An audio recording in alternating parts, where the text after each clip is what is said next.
ბაშია. ცოტა ხნის წინ საგარეჯოში ჩატარდა შუალედური არჩევნები, სადაც გაიმარჯვა რესპუბლიკური პარტიის კანდიდატმა თამარ ხიდაშელმა. მისი კონკურენტი პატრიოტთა ალიანსის თავმჯდომარე ირმა ინაშვილი კი არ აღიარებს არჩევნების შედეგებს და საპროტესტო აქციების გამართვით იმუქრება. ამ თემაზე კახეთიდან ჩაგვერთვება ჩვენი კორესპონდენტი გიორგი მარშანია. გიორგი, გითხარი რა მოხდა საგარეჯოში? საგარეჯოში არჩევნების შედეგად უდიდესი და ისტორიული ცვლილება მოხდა. ოცნების კანდიდატი რესპუბლიკელი ხიდაშელი, ოცნების კანდიდატმა რესპუბლიკელმა ხიდაშელმა შეცვალა. გასაგებია. არის ვერსია, რომ თამარ ხიდაშელი თინა ხიდაშელის ნათესავია. აი ამაზე რა სიტყვი?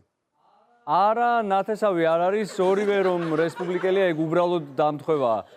რესპუბლიკელები დიდი გვარია საკმაოდ და ხმების დათვლის პროცესი როგორ წარიმართა, ამბობენ რომ თინა ხიდაშელი ითვლიდა ხმებსო. ეს რამდენად შეესაბამება სიმართლეს? მართალია, თავიდან თინა ხიდაშელი ნამდვილად თავად ითვლიდა ხმებს და რომ დაიღალა შემდეგ გენშტაბმა დაასრულა. როგორც ვიცით, შექმნილი იყო ერთი საარჩევნო სპეცუბანიც მუხროვანის ბაზაზე, სადაც ხმების 100%-ია იყო თამარ ხიდაშელმა. თუმცა ირმა ინაშვილის განცხადებით იყო დარღვევები, რადგან რეგისტრირებული იყო 500 ჯარისკაცი, ხოლო ხმების დათვლის შედეგად აღმოჩნდა 502 ხმა.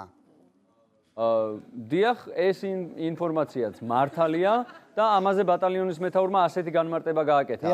ჩვენ კი ვართ 500, მაგრამ ორი ტყვე ყავდა ავღანეთიდან და იმათაც ხიდაშელს მისცეს ხმაო. გიორგი, ირმა ინაშვილი ასევე უკმაყოფილოა იმ სოფლის შედეგებით, სადაც ის ქორწილში იმყოფებოდა. აი, ვიდეოც.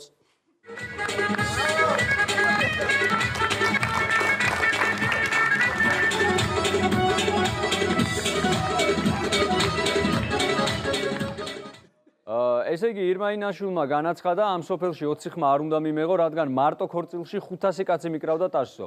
ესეც ასევე მართალია. იმ ქორწილში ნამდვილად უჭერდა მხარს 500 კაცი ქალბატონ ირმას, თუმცა სამწუხაროდ ეს 500 კაცი გოგოს მხრიდან იყო და შესაბამისად ქორწილის შემდეგ დაბრუნდნენ სამტრედიაში.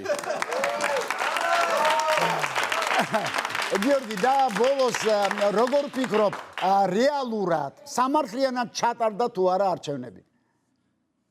რა გითხრა ალეკო, საერთოდ სტალინი ამბობდა, არჩევნებს ისიგებს, ვინც ხმებს ითვლისო. ხო და ხიდაშელებმა დათვალეს, ხიდაშელებმა მოიგეს. დიდი მადლობა, ჩემო გიორგი.